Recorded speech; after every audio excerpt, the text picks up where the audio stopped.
Over the last couple years of being a headshot photographer here in Vancouver, I've spent a lot of time with my pre-production. So pre-production is everything that happens before a shoot. So what to bring to the photo shoot, what to wear to the photo shoot, what to wear if you're a businessman. If you're a businessman, you probably want to wear something like this. All right, I don't look too bad. But if you're an actor, you probably want to wear something like this.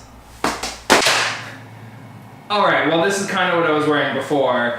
It's exactly what I was wearing before, but it's a great example if you're an actor. We want no logos, keep it simple, nothing to distract from your face. But if you're a fitness trainer, you might wear something like this.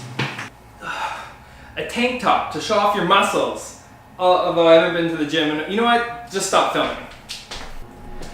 But I want to help my clients maximize their investment in headshots by coaching them on what to do after the photo shoot. Where to put your photos, what sizes, what photos to put on what social platform. There's a lot of cool things you can do to help maximize your investment.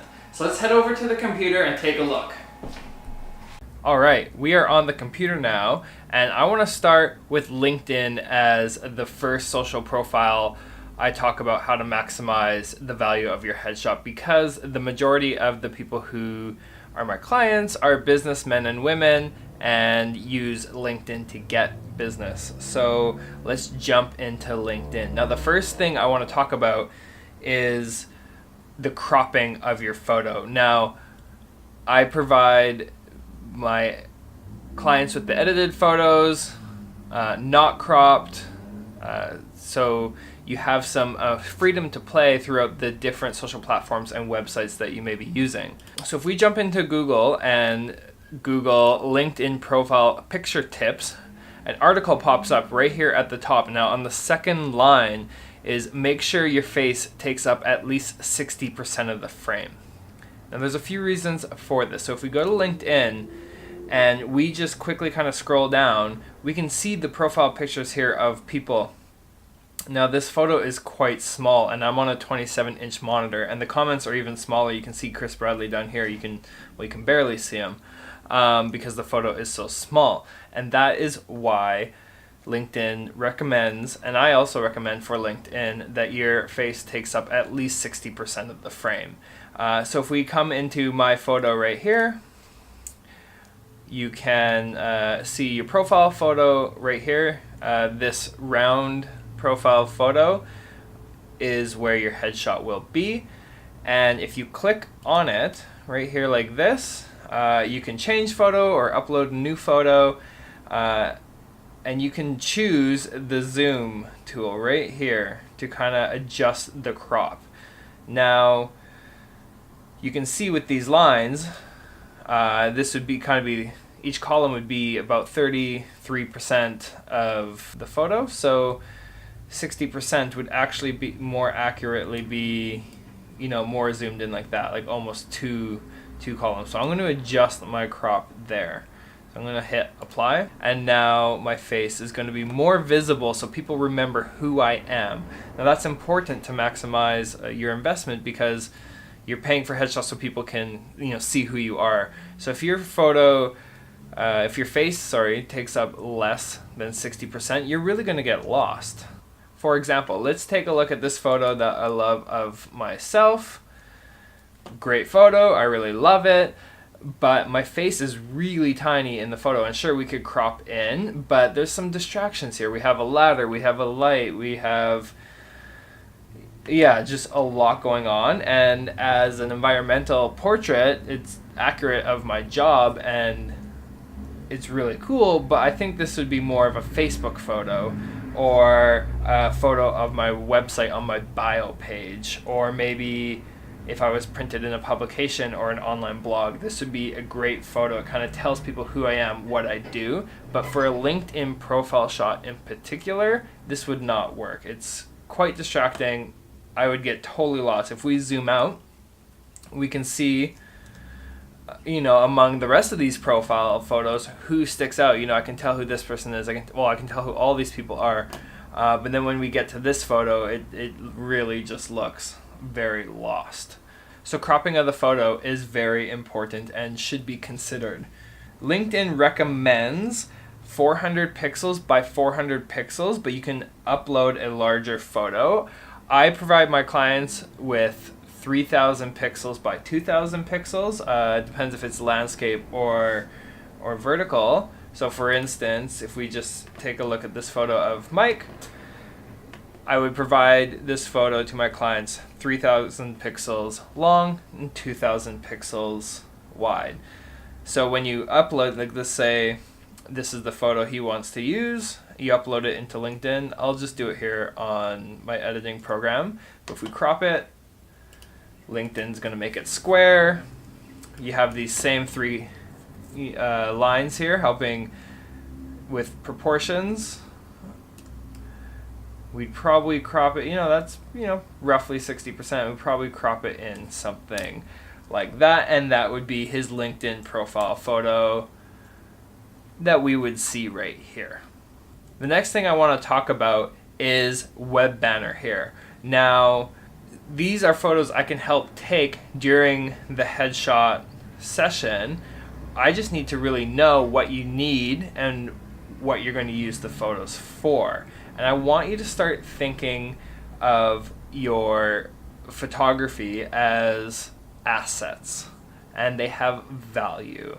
Now, this is all, like, LinkedIn's free. This is all free advertising, so I don't want you to waste this web banner.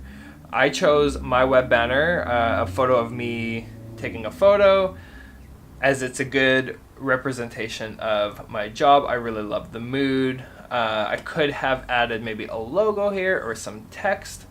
Maybe I should actually do that. Maybe I should put, like, I don't know, Vancouver headshot photographer or something to maximize the advertising real estate on my LinkedIn. Let's jump over to some LinkedIn influencers and see kind of what they're doing. So right off the bat here, I can kind of click. We can see Richard Branson. He's clearly breaking some of the rules. His face does not take up 60% of the frame. I can't even tell who it is, but he seems to be a rule breaker, and it's working for him. But Oprah, totally following the rules. I could tell without even looking at the name. This is Bill Gates. Let's click on Richard Branson, though, and take a look at his web banner. He's using his web banner for advertising a book that he's selling, and he's making really good use of this advertising real estate on his LinkedIn. Okay, tip number 3. Choose the right background for your profile photo. During my headshot sessions, I like to shoot a lot on solid colors because it helps you stand out. Again, these headshots are quite tiny, so on mine, I just have a dark blue background. The background's not distracting at all. There's literally nothing in the background, so all your attention is on me. If we come over here on the right, we can see a lot of my top contacts, and they're actually following the rules pretty good. Jamie, Maddie, they just have very solid backgrounds. Their face takes up the majority of the frame. If we scroll down, we can see Nicole Turcotte. I also took this headshot, the same thing. All of our focus is on her because there's nothing distracting in the background. Mingna, Mingna is a close friend of mine, but her profile photo is a cat, so I recommend not having a cat as your profile. Mingna, let's connect. We need to shoot you a headshot. If we jump over back into my photo gallery, my computer, let's enlarge these thumbnails just a little bit. We can really see what we're talking about. So for LinkedIn profile photos, solid background, nothing distracting in the background. And if we compare to, the photo I really like of myself, same thing, I love the photo, but there's so much going on, it will not be a wise choice to use this as your LinkedIn profile photo. Tip number 4, choose the right expression for LinkedIn.